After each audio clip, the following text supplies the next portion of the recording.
Hello everybody and welcome to a new episode of Buildonline. Today we will be discussing the key factors we consider when selecting specific technologies to tackle day-to-day challenges. To start, Juan, as the CTO and technology expert of the company, what factors do you consider when choosing a technology for a project? That's an excellent question. We have many different factors, but one of them, and I think the most important one, is related to the project requirements. It depends on that, you know. If you say it's a project related to payment processing, I will go for Java. It's a solid, you have a good type hinting. On the other hand, for example, if you say to me that the project is related to, I don't know, something that will handle conversation between users, I will go for an option of Node.js, maybe using another relational database and something like that. Another thing is the fact that maybe you need to see if your team is prepared to work with those technologies. That's super important because it will help you to develop a project, maintain them on the long term with good standards, with good practices, you know, keeping a clean code. Yeah, there might be also other factors to consider into these kind of decisions. Going into a new project is not easy. It's not a solution or a decision that you have to make in a couple of minutes. You have to really think about how to develop the project, what are the requirements, what is the support and the community around that specific programming language.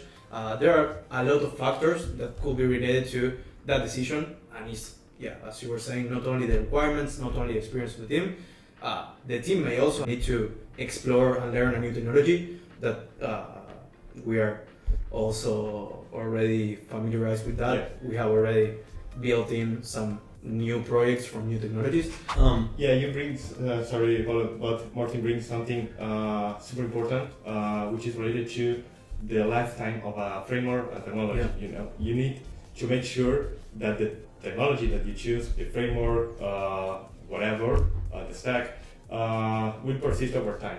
We'll continue having community support, etc.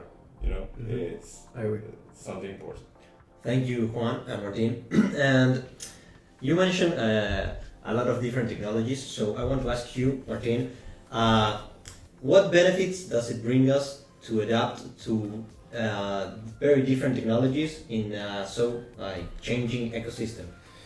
Well, right now it's real. It is a thing that the software development is changed a lot over the time, because every 5-10 years there is a new trending technology, and there is a new trending topic or a new trending thing or kind of project that the clients are going to be willing to work with. So right now maybe AI or maybe data science, that is really important. So if you want to keep growing as a company, keep growing as a professional, keep growing as a team, the team has to be adapting to this kind of new technologies, to this kind of new projects.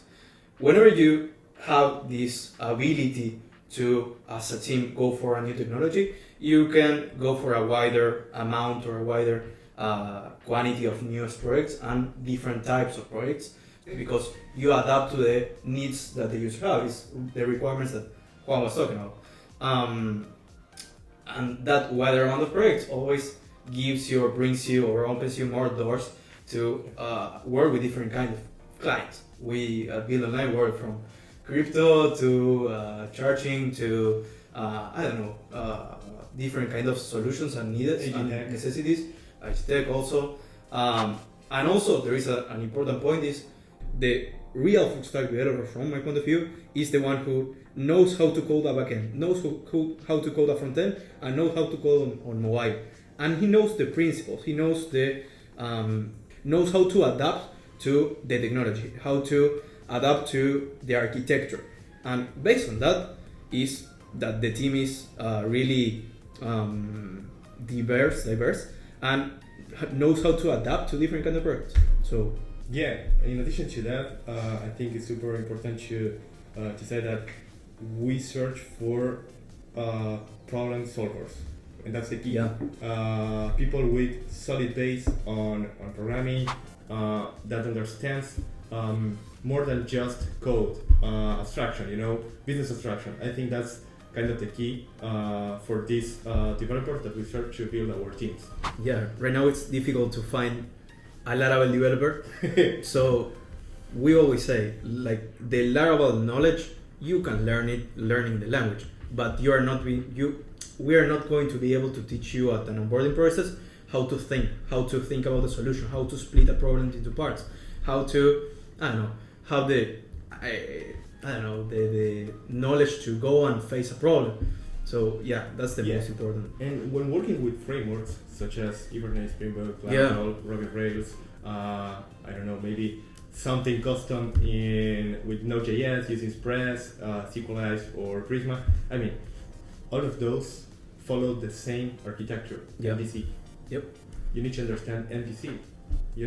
Once you understand that, you can start working on each one of those frameworks. And also, Vue, React, Svelte, all based on JavaScript. It's the same. But all of those front-end frameworks are based on the Flux pattern. Yep.